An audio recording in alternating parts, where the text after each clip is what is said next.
யோவான் நற்செய்தி அதிகாரம் 6. இரண்டாம் பாஸ்கா விழா. அப்பம் பகிர்ந்தளித்தல். இயேசு கலிலேய கடலை கடந்து மறுகரைக்கு சென்றார். அதற்கு திபேரிய கடல் என்றும் பெயர் உண்டு. உடல் நலம் அற்றோருக்கு அவர் செய்து வந்த அரும் அடையாளங்களைக் கண்டு மக்கள் பெரும் திரளாய் அவரை பின்தொடர்ந்தனர்.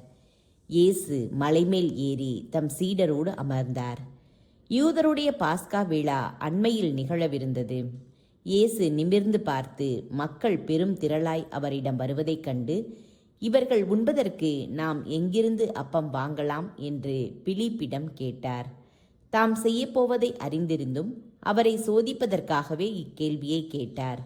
பிலிப்பு மறுமொழியாக, 200 தெனாரியத்திற்கு அப்பம் வாங்கினாலும் ஆளுக்கு ஒரு சிறு துண்டும் கிடைக்காதே என்றார். அவருடைய சீடருள் ஒருவரும் சீமோன் பேதுருவின் சகோதரருமாகிய அந்திரேயா, இங்கே சிறுவன் ஒருவன் இருக்கிறான், அவனிடம் 5 வார்கோதுமை அப்பங்களும் 2 மீன்களும் உள்ளன. ஆனால் இத்தனை பேருக்கு அவை எப்படி போதும் என்றார். இயேசு, மக்களை அமர செய்யுங்கள் என்றார். அப்பகுதி முழுவதும் புல் தரையாய் இருந்தது. அமர்ந்திருந்த ஆண்களின் எண்ணிக்கை ஏறக்குறைய 5000. இயேசு அப்பங்களை எடுத்து கடவுளுக்கு நன்றி செலுத்தி அமர்ந்திருந்தோருக்கு கொடுத்தார். அவ்வாறே மீன்களையும் பகிர்ந்தளித்தார். அவர்களுக்கு வேண்டிய மட்டும் கிடைத்தது. அவர்கள் வயிறார உண்டபின் ஒன்றும் வீணாகாதபடி எஞ்சிய துண்டுகளை சேர்த்து வையுங்கள் என்று தம் சீடரிடம் கூறினார். மக்கள் உண்டபின் 5 வார்கோதுமை அப்பங்களில் இருந்து எஞ்சிய துண்டுகளை சேர்த்து சீடர்கள் 12 கூடைகளில் நிரப்பினார்கள். இயேசு செய்த இந்த அரும் அடையாளத்தை கண்ட மக்கள், உலகிற்கு வரவிருந்த இறைவாக்கினர் உண்மையில் இவரே என்றார்கள். அவர்கள் வந்து தம்மை பிடித்து கொண்டு போய் அரசராகப் போகிறார்கள் என்பதை உணர்ந்து இயேசு மீண்டும் தனிமையாய் மலைக்கு சென்றார். இயேசு கடலை கடந்து செல்லுதல். மாலை வேளையானதும் இயேசுவின் சீடர்கள் கடற்கரைக்கு வந்து படகேறி மறுகரையிலுள்ள கப்பர்நாகுமுக்கு புறப்பட்டார்கள். ஏற்கனவே இருட்டிவிட்டது. இயேசுவும் அவர்களிடம் அதுவரை வந்து சேரவில்லை. அப்போது பெரும் காற்று வீசிற்று. கடல் பொங்கி எழுந்தது. அவர்கள் 5 அல்லது 6 கிலோமீட்டர் தொலை படகு ஓட்டிய பின் இயேசு கடல் மீது நடந்து படகருகில் வருவதைக் கண்டு அஞ்சினார்கள். இயேசு அவர்களிடம், நான் தான், அஞ்சாதீர்கள் என்றார். அவர்கள் அவரை படகில் ஏற்றிக்கொள்ள விரும்பினார்கள். ஆனால் படகு உடனே அவர்கள் சேர வேண்டிய இடம் போய் சேர்ந்துவிட்டது. உணவு வேண்டல். சீடர்கள் புறப்பட்ட கரையிலேயே மறுநாளும் மக்கள் கூட்டமாய் நின்று கொண்டிருந்தார்கள்.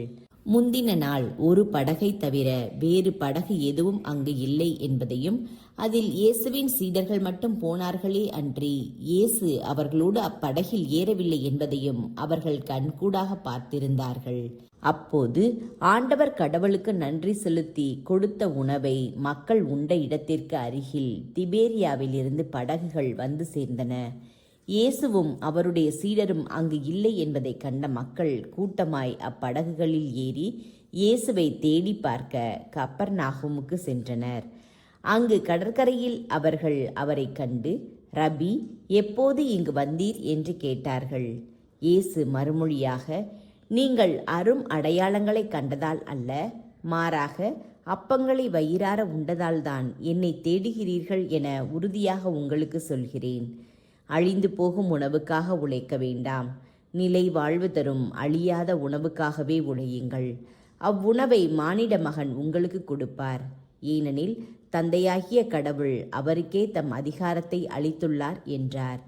அவர்கள் அவரை நோக்கி, எங்கள் செயல்கள் கடவுளுக்கு ஏற்றவையாக இருப்பதற்கு நாங்கள் என்ன செய்ய வேண்டும் என்று கேட்டார்கள். இயேசு அவர்களை பார்த்து, கடவுள் அனுப்பியவரை நம்புவதே கடவுளுக்கேற்ற செயல் என்றார். அவர்கள், நாங்கள் கண்டு உம்மை நம்பும் வகையில் நீர் என்ன அரும் அடையாளம் காட்டுகிறீர்?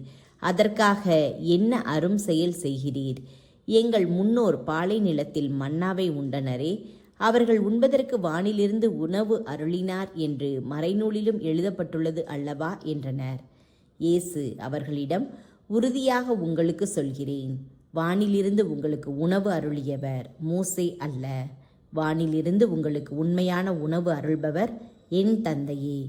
கடவுள் தரும் உணவு வானிலிருந்து இறங்கி வந்து உலகிற்கு உணவு அளிக்கிறது என்றார். வாழ்வு தரும் உணவு. அவர்கள், ஐயா, இவ்வுணவை எங்களுக்கு எப்போதும் தாரும் என்று கேட்டுக்கொண்டார்கள். இயேசு அவர்களிடம், வாழ்வு தரும் உணவு நானே. என்னிடம் வருபவருக்கு பசியே இராது. என்னிடம் நம்பிக்கை கொண்டிருப்பவனுக்கு என்றுமே தாகம் இராது. ஆனால் நான் உங்களுக்கு சொன்னவாறே நீங்கள் என்னை கண்டிருந்தும் நம்பவில்லை. தந்தை என்னிடம் ஒப்படைக்கும் அனைவரும் வந்து சேருவர். என்னிடம் வருபவரை நான் புறம்பே தள்ளிவிட மாட்டேன். ஏனெனில் என் சொந்த விருப்பத்தை நிறைவேற்ற அல்ல, என்னை அனுப்பியவரின் விருப்பத்தை நிறைவேற்றவே நான் விண்ணகத்திலிருந்து இறங்கி வந்தேன்.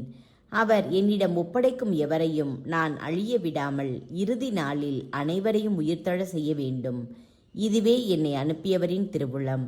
மகனை கண்டு அவரிடம் நம்பிக்கை கொள்ளும் அனைவரும் நிலை வாழ்வை பெற வேண்டும் என்பதே என் தந்தையின் திருவுளம். நானும் இறுதி நாளில் அவர்களை உயிர்த்தெழ செய்வேன் என்று கூறினார். விண்ணகத்திலிருந்து இறங்கி வந்த உணவு நானே என்று இயேசு கூறியதால் யூதர்கள் அவருக்கு எதிராக முணுமுணுத்தார்கள். இவர் யோசேப்பின் மகனாகிய இயேசு அல்லவா? இவருடைய தாயும் தந்தையும் நமக்கு தெரியாதவர்களா? அப்படி இருக்க நான் விண்ணகத்திலிருந்து இறங்கி வந்தேன் என இவர் எப்படி சொல்லலாம் என்று பேசிக்கொண்டார்கள். இயேசு அவர்களை பார்த்து, உங்களிடையே முணுமுணுக்க வேண்டாம். என்னை அனுப்பிய தந்தை ஈர்த்தாலொழிய எவரும் என்னிடம் வர இயலாது. என்னிடம் வருபவரை நானும் இறுதி நாளில் உயிர்த்தெழ செய்வேன். கடவுள் தாமே அனைவருக்கும் கற்றுத்தருவார் என இறைவாக்கு நூல்களில் எழுதியுள்ளது. தந்தைக்கு செவிசாய்த்து அவரிடமிருந்து கற்றுக்கொண்ட அனைவரும் என்னிடம் வருவர். கடவுள் தாமே கற்றுத்தருவார் என்பதிலிருந்து தந்தையை எவராவது கண்டுள்ளார் என்று பொருள் கொள்ளக்கூடாது. கடவுளிடமிருந்து வந்துள்ளவர் மட்டுமே கடவுளை கண்டுள்ளார். உறுதியாக உங்களுக்கு சொல்லுகிறேன், என்னை நம்புவோர் நிலை வாழ்வை கொண்டுள்ளனர். வாழ்வு தரும் உணவு நானே. உங்கள் முன்னோர் பாலை நிலத்தில் மன்னாவை உண்ட போதிலும் இறந்தனர். உண்பவர் இரவாமல் இருக்க செய்யும் உணவு விண்ணகத்திலிருந்து இறங்கி வந்த இந்த உணவே. மானிட மகனின் சதையும் இரத்தமும் உணவாதல். விண்ணகத்திலிருந்து இறங்கி வந்த வாழ்வு தரும் உணவு நானே. இந்த உணவை எவராவது உண்டால் அவர் என்றுமே வாழ்வார். எனது சதையை உணவாக கொடுக்கிறேன். அதை உலகு வாழ்வதற்காகவே கொடுக்கிறேன். நாம் உண்பதற்கு இவர் தமது சதையை எப்படி கொடுக்க இயலும் என்ற வாக்குவாதம் அவர்களிடையே எழுந்தது. இயேசு அவர்களிடம், உறுதியாக உங்களுக்கு சொல்கிறேன், மானிட மகனுடைய சதையை உண்டு அவருடைய இரத்தத்தை குடித்தாலொழிய நீங்கள் வாழ்வு அடைய மாட்டீர்கள். எனது சதையை உண்டு என் இரத்தத்தை குடிப்பவர் நிலை வாழ்வை கொண்டுள்ளார். நானும் அவரை இறுதி நாளில் உயிர்த்தெழ செய்வேன். எனது சதை உண்மையான உணவு, எனது இரத்தம் உண்மையான பானம். எனது சதையை உண்டு எனது இரத்தத்தை குடிப்போர் என்னோடு இணைந்திருப்பர். நானும் அவர்களோடு இணைந்திருப்பேன். வாழும் தந்தை என்னை அனுப்பினார். நானும் அவரால் வாழ்கிறேன். அதுபோல் என்னை உண்போரும் என்னால் வாழ்வர். விண்ணகத்திலிருந்து இறங்கி வந்த உணவு இதுவே. இது நம் முன்னோர் உண்ட உணவு போன்றது அல்ல. அதை உண்டவர்கள் இறந்து போனார்கள். இவ்வுணவை உண்போர் என்றும் வாழ்வர். சீடர் முணுமுணுத்தல். இயேசு கப்பர்நாகுமில் உள்ள தொழுகை கூடத்தில் இவ்வாறு கற்பித்தார். அவருடைய சீடர் பலர் இதை கேட்டு, இதை ஏற்றுக்கொள்வது மிக கடினம், இப்பேச்சை இன்னும் கேட்டுக்கொண்டிருக்க முடியுமா என்று பேசிக்கொண்டனர். இது பற்றி தம் சீடர் முணுமுணுப்பதை இயேசு உணர்ந்து அவர்களிடம், நீங்கள் நம்புவதற்கு இது தடையாயிருக்கிறதா? அப்படியானால் மானிட மகன் தாம் முன்பு இருந்த இடத்திற்கு ஏறி செல்வதை நீங்கள் கண்டால் அது உங்களுக்கு எப்படி இருக்கும்? வாழ்வு தருவது தூய ஆவியே. ஊனியல்பு ஒன்றுக்கும் உதவாது. நான் கூறிய வார்த்தைகள் வாழ்வு தரும் ஆவியை கொடுக்கின்றன. அப்படியிருந்தும் உங்களுள் சிலர் என்னை நம்பவில்லை என்றார். நம்பாதோர் யார் யார் என்பதும் தம்மை காட்டிக் கொடுக்கவிருப்பவன் யார் என்பதும் இயேசுவுக்கு தொடக்கத்தில் இருந்தே தெரிந்திருந்தது.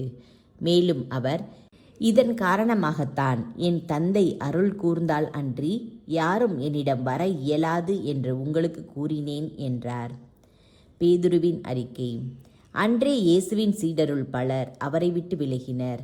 அன்று முதல் அவர்கள் அவரோடு சேர்ந்து செல்லவில்லை. இயேசு 12 சீடரிடம், நீங்களும் போய்விட நினைக்கிறீர்களா என்று கேட்டார். சீமோன் பேதுரு மறுமொழியாக, ஆண்டவரே, நாங்கள் யாரிடம் போவோம்? நிலை வாழ்வு அளிக்கும் வார்த்தைகள் உம்மிடம்தானே உள்ளன. நீரே கடவுளுக்கு அர்ப்பணமானவர் என்பதை நாங்கள் அறிந்து கொண்டோம், அதை நம்புகிறோம் என்றார். இயேசு அவர்களை பார்த்து, 12 உங்களை நான் தேர்ந்து கொண்டேன் அல்லவா? ஆயினும் உங்களுள் ஒருவன் அழகையாய் இருக்கிறான் என்றார்.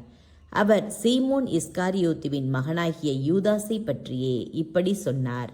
ஏனெனில் 12 ஒருவனாகிய அவன் அவரை காட்டிக் கொடுக்கவிருந்தான்.